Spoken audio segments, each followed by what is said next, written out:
Baik, Assalamualaikum warahmatullahi wabarakatuh. Waalaikumsalam warahmatullahi wabarakatuh. Selamat malam pada semua teman-teman Kelompok 9 yang hadir pada diskusi kali ini. Yang terhormat Ibu Dr. Anda Martina MSI selaku dosen pengampu mata kuliah Birokrasi dan Governance Publik. Sebelumnya izinkan kami memperkenalkan diri. Saya Muhammad Aditya Chandra sebagai Ketua Kelompok 9 dan juga rekan-rekan saya ada Herina Cindy, Roza Lucy Hartati, Hana Maria, Sri Melianti, Aribah Romadona, Evan Setiawan, dan Fajar Anafis Muarif yang semuanya berkesempatan hadir pada diskusi kali ini dalam rangka untuk memenuhi tugas ujian akhir semester mata kuliah Birokrasi dan Governasi Publik. Dan materi yang akan kami bahas sebagai bahan diskusi adalah birokrasi, performansi, dan organisasi. Baik, tanpa berlama-lama, langsung saja untuk memandu jalannya diskusi pada kesempatan kali ini akan dipandu oleh Saudari Herina Cindy. Kepadanya dipersilahkan. Baiklah, terima kasih kepada Adit atas kesempatannya memberikan saya kesempatan untuk memandu jalannya diskusi kita pada malam hari ini. Baiklah, Assalamualaikum warahmatullahi wabarakatuh. Selamat malam teman-teman, gimana kabarnya, sehat? Alhamdulillah sehat. Nah, sesuai yang Adit bilang tadi, kalau kita akan membahas topik dengan judul birokrasi dan performansi organisasi. Sebelum kita memasuki lebih jauh mengenai topik ini, kita harus tahu dulu dong apa itu konsep dari birokrasi. Nah, sebenarnya topik ini udah diajarkan oleh dosen kita, Ibu Martina, pada minggu-minggu sebelumnya. Mungkin di antara kalian ada yang masih ingat atau mau sekalian kita mengingat kembali tentang materi konsep birokrasi. Kalau ada yang tahu boleh silakan dibagi-bagi. Oke, boleh. Aku ingat konsep dari birokrasi, tetapi karena kita sedang membahas tentang birokrasi dan organisasi, jadi kita ambil saja konsep birokrasi itu dalam organisasi. Nah, menurut Max Weber, konsep birokrasi dalam organisasi itu ada dua, yaitu ideal dan rasional.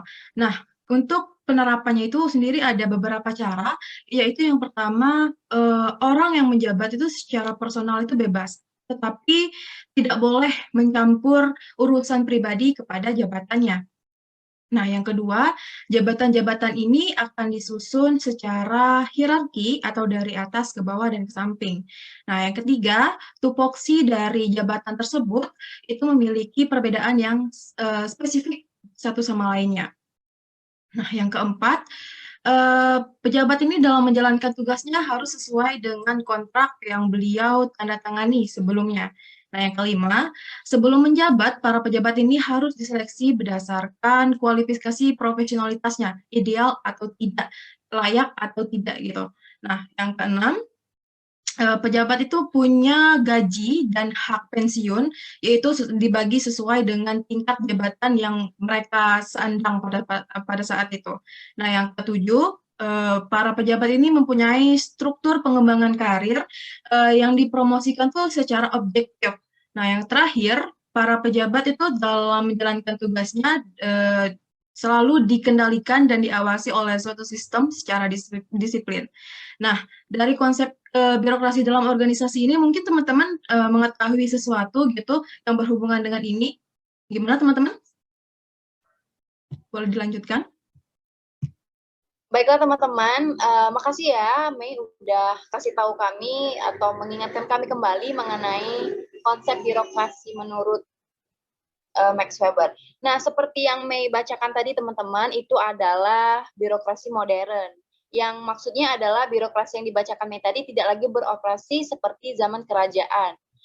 Jadi intinya birokrasi modern ini dia lebih memajukan rasionalitas tanpa harus melalui karisma sang raja. Oke, karena topik kita ini terdiri dari dua kata, dari birokrasi dan performansi organisasi, karena kita sudah bicara tentang birokrasi tadi, dan sekarang kita lanjutkan ke performansi organisasi. Dari kalian ada nggak kira-kira yang tahu tentang apa sih itu performansi organisasi? Kalau kalian tahu, boleh banget dong kita sharing-sharing tentang topik yang ini supaya kita juga tahu dan sebagai pengingat kembali dari materi-materi yang udah diajarkan sama Ibu Martina. Boleh banget kalau ada yang bisa bantu, kita diskusi lagi. Izin Evan, boleh. Silakan, Pan.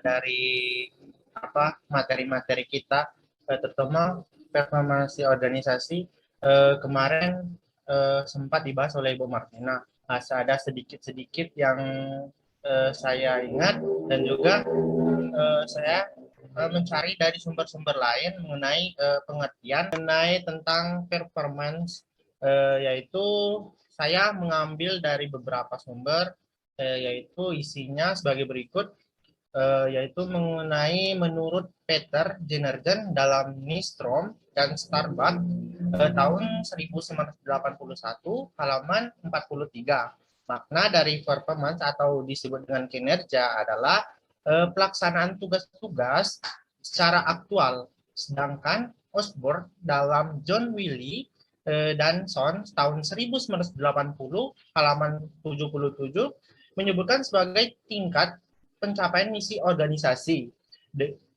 Dengan demikian dapatlah disimpulkan yang mana performance atau kinerja itu merupakan suatu keadaan yang bisa dilihat sebagai gambaran dari hasil sejauh mana pekerjaan tugas dapat dilakukan. Mungkin itulah sepengetahuan saya mengenai tentang pengertian maupun makna performance. Terima kasih. Iya, baik. Jadi teman-teman, si Evan ini dia ngasih tahu pengertian performance organisasi menurut Peter dan Nystrom. Nah, bagi teman-teman yang mungkin ada juga atau pernah baca juga pengertian kinerja menurut para ahli yang lain, boleh juga buat di-sharing ke kita, atau mungkin punya pendapatnya sendiri tentang pendapat kinerja juga boleh kita sharing. Saya di sini akan menjelaskan mengenai tentang kinerja atau performance yang merupakan produk dari kegiatan administrasi. Nah, hal ini selalu berkaitan dengan organisasi tentunya. Organisasi itu merupakan suatu struktur pembagian kerja dan struktur tata hubungan kerja. Jadi dapat disimpulkan bahwa kinerja organisasi merupakan indikator tingkatan prestasi yang dapat dicapai dan mencerminkan keberhasilan suatu organisasi, serta merupakan hasil yang dicapai dari perilaku anggota organisasi. Sekian dari saya, terima kasih. Terima kasih dari Saudara Roza. Ternyata teman-teman Roza ini dia membacakan mungkin dari pendapatnya sendiri tentang apa itu pengertian dari kinerja. Nah, dari kata pengertian yang Roza bacakan tadi ada kata indikator. Mungkin dari kalian ada juga yang bisa menambahkan beberapa indikator tentang kinerja ini. Kalau kalian bisa atau pernah membaca, boleh bertukar ilmu. Langsung aja ya teman-teman, kita kayak ngobrol biasa aja, kita santai, diskusi santai, kita berbagi ilmu. Mungkin ada yang dari sini? Untuk aku sendiri yang pernah mengalami contoh dari pemangkasan birokrasi yang pernah aku alami itu adalah manfaat dari penggunaan aplikasi Verizi. Nah, jadi kan aku mau nyebrang dari Merak ke Bakauni kapal feri, dan itu dulu harus beli tiket dulu, terus ngantri dulu, dan itu lama prosesnya. Sedangkan kalau sekarang udah ada Verizi, itu kita tinggal masukin aja di aplikasi, terus kita langsung bayar, pas nyampe sana tinggal di-scan dan langsung masuk. Jadi itu sangat mempercepat dan mempermudah tanpa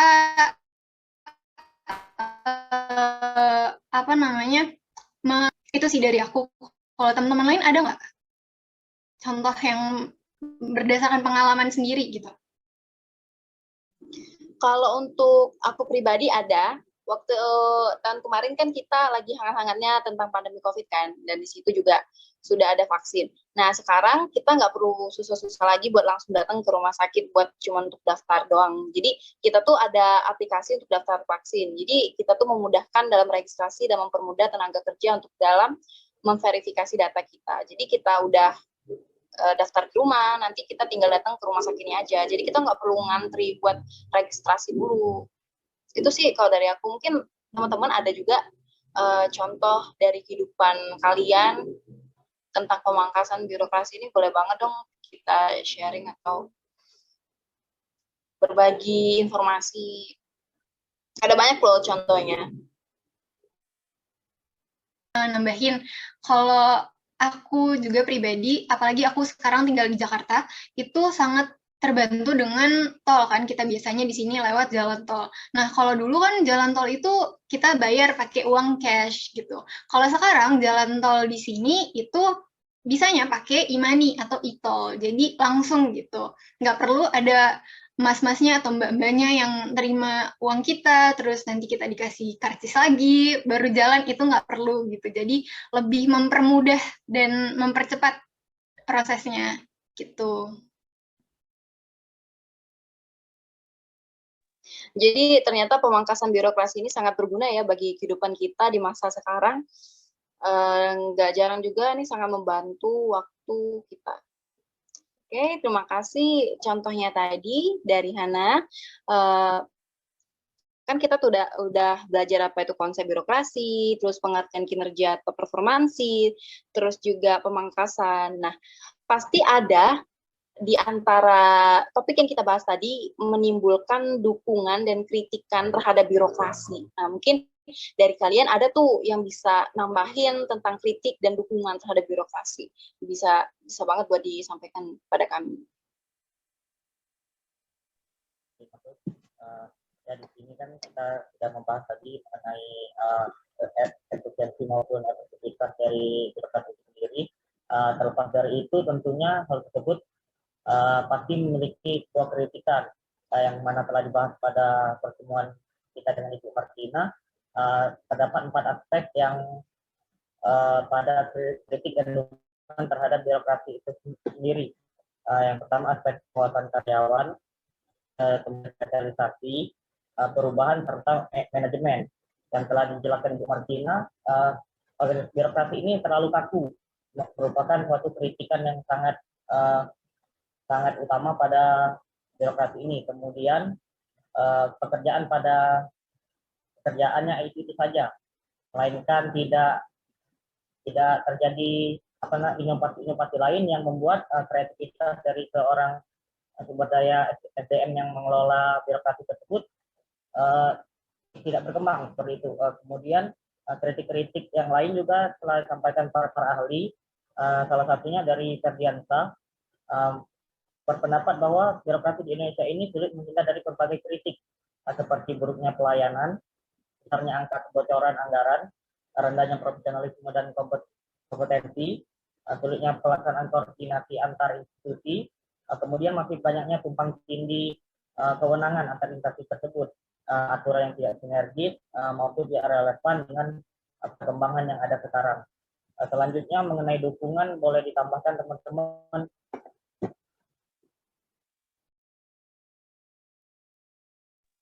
Terima kasih Fajar. Jadi Fajar ini udah ngasih tahu kita beberapa kritikan terhadap birokrasi, itu ada 5.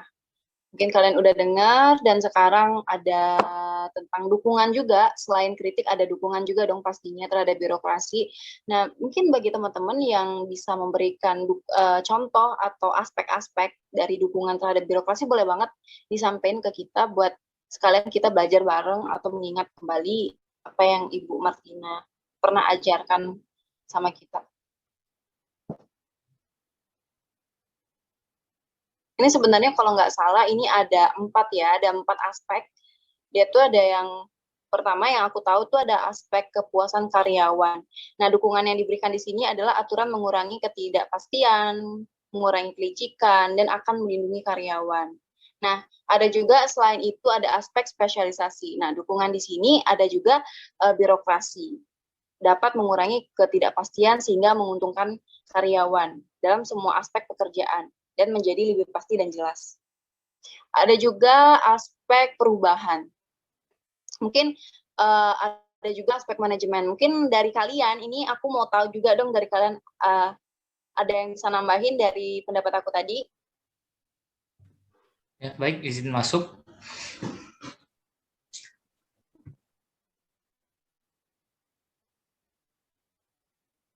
Ya, Dit, silakan.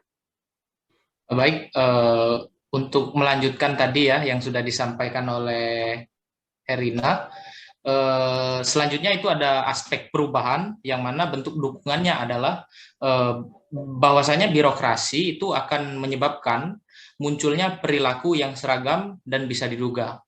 Hal tersebut mengakibatkan inovasi lambat, tetapi organisasi menjadi efisien dan bisa dipercaya sebagai karyawan dengan berani mengambil resiko. Kemudian juga ada aspek manajemen, yaitu dukungannya rumit organisasi bukanlah hal yang merugikan, tetapi itu adalah kekuatan birokrasi. Kekuatan tersebut terletak pada kemampuan untuk melampaui batas kekuatan individu, karena itu mampu menyelesaikan masalah yang terlalu rumit bagi individu. Struktur birokrasi justru merupakan kontrol dan juga koordinasi. Mungkin itu dari saya. Bentar, woi. Cut dulu, cut. Aku udah tahu kalau misalnya itu tuh bagian Adit, soalnya yang di bagian ada nama Adit itu cuma di bagian perubahan aja. Jadi aku kira udah ada yang bacain tadi. Udah apa-apa, Po? Nggak apa-apa sih. Itu caknya harusnya bagian Fajar, nggak sih? Apa cak mana? Itulah aku udah bingung tadi. Benar. Tidak apa-apa sih. Tapi lah telanjur enggak apa sih menurut aku ya, Jar. Enggak apa kan, Jar? Apa nak diulang, Jar? Jangan nangis, Jar. Tapi udah bagus sih, Mami Benar, langsung ada masuk mah itu kan. Kritik tadi. Dapat Cak mana, Jar? Oh, nak diulang. Ngomong banyak, Jar, nak diulang. Enggak apa-apa, Jar. Nangis, Fajar. Bingung aku soalnya Fajar lah udah nyetop itu kan, ada juga nama di sini. Jadi ya sudah, daripada kita lama-lama jadi langsung aku tutup deh. Dah, langsung ya, lanjut ya, cut ya. Kesimpulan enggak? Iya. Itu teman-teman, jadi si Adi tadi udah nambahin tentang aspek perubahan dan aspek manajemen.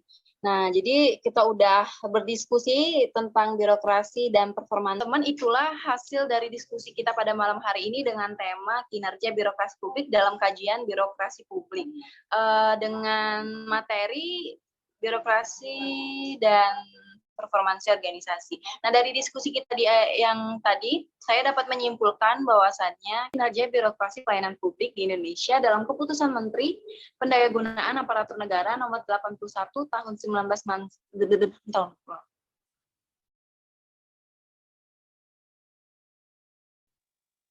Nah, baiklah teman-teman, itulah hasil dari diskusi kita dan saya dapat menyimpulkan bahwasannya kinerja birokrasi pelayanan publik di Indonesia dalam keputusan Menteri Pendayagunaan Aparatur Negara nomor 81 tahun 1995 telah memberikan berbagai rambu-rambu pemberian pelayanan kepada birokrasi publik secara baik. Berbagai prinsip pelayanan seperti kesederhanaan, kejelasan, kepastian, keamanan, keterbukaan, efisiensi, ekonomis, dan keadilan yang merata merupakan prinsip-prinsip pelayanan yang harus diakomodasi dalam pemberian pelayanan publik di Indonesia. Nah, beberapa indikator yang dapat digunakan dalam mengukur kinerja birokrasi publik yaitu satu, ada produktivitas, yang kedua adalah kualitas layanan, yang ketiga adalah responsivitas, yang keempat adalah responsibilitas, yang kelima adalah akuntabilitas. Berangkat dari semua indikator kerja tersebut, pelayanan publik di Indonesia dilakukan pemangkasan birokrasi organisasi melalui inovasi pelayanan yang berbasis online yang berupa website maupun aplikasi yang dapat diakses dengan cepat. Hal ini dilakukan untuk membuktikan bahwa dengan adanya hubungan antara ukuran birokrasi dan performansi birokrasi, terbukti dengan adanya pemangkasan tersebut. Semua indikator pengukuran kinerja sudah terdapat pada organisasi tersebut. Dalam perkembangannya, birokrasi mengalami berbagai inovasi untuk pelayanan yang cepat, mudah, dan efektif serta efisien melalui inovasi pelayanan online seperti aplikasi Verizi, e-money, e-tol, dan aplikasi untuk daftar vaksin. Dengan adanya indikator-indikator di atas, dapat digunakan sebagai acuan pemerintah dalam melaksanakan pelayanan publik guna memenuhi keinginan dan kebutuhan masyarakat sesuai dengan ketentuan publik yang ada, sehingga diharapkan dapat memberikan output, yaitu meningkatkan kesejahteraan masyarakat melalui pelayanan publik yang diselenggarakan oleh pemerintah. Baiklah teman-teman, mungkin itu saja yang bisa saya sampaikan. Jika dalam diskusi ini saya terdapat kesalahan, saya mohon maaf yang sebesar-besarnya. Karena ini kita sudah berdiskusi panjang lebar, langsung saja saya tutup diskusi kita. Wassalamualaikum warahmatullahi wabarakatuh. Waalaikumsalam. Waalaikumsalam warahmatullahi wabarakatuh.